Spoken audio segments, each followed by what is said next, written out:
और अब आपको बताएं कि वजीर इत्तला सिंध ने वाज़ेह किया है कि सिंध में इंतखाबी अमल के दौरान दहशतगर्दी का कोई खतरा नहीं है। वजीर कानून सिंध उमर सोमरो ने डॉन न्यूज से खुसूसी बातचीत में स्ट्रीट क्राइम बढ़ने का इतराफ किया और उम्मीद जाहिर की कि वोटर्स को स्ट्रीट क्रिमिनल से तहफ़्फ़ुज़ फराहम कर किया जाएगा। डॉन न्यूज के रिपोर्टर उमर सोमरो ने मज़ीद क्या गुफ्तगू की, आइए देखते हैं।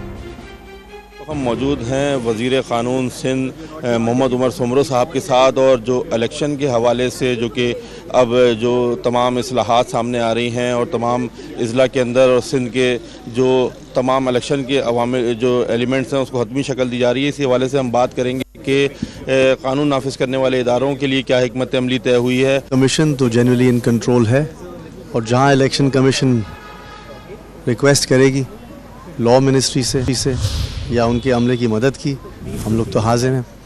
8 फरवरी को इंशाल्लाह जो प्रोग्राम शेड्यूल जो अनाउंस किया था सुप्रीम कोर्ट ने, उस पर तो अब उसी पे सारा फोकस है। क्या पॉलिसी तय हुई है, क्योंकि जो हालात हैं उसके हवाले से भी जो है वो रिपोर्ट्स यही हैं कि दहशतगर्दी का भी ख़तरा है और दीगर चीज़ें भी हैं, तो उसके लिए कानून की जो वजारत है उसने क्या इक़दाम किए हैं? देखिए, दहशतगर्दी की जहाँ खुदा न खास्ता कोई ऐसी थ्रेट हो वो तो होम मिनिस्ट्री के दायरे में है, लेकिन अल्हम्दुलिल्लाह सूबा सिंध में तो ऐसी कोई थ्रेट्स हमें अब तक नज़र नहीं आई हैं।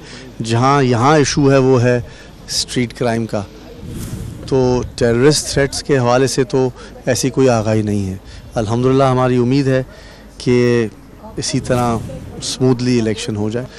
उम्मीद है कि IG सिंध और होम मिनिस्टर ऐसे अफसरान को पोस्ट करेंगे leading up to the election कि लोगों को कॉन्फिडेंस हो कि जाके वो जब वोट करने जाएं तो स्ट्रीट क्राइम के शिकार ना हो।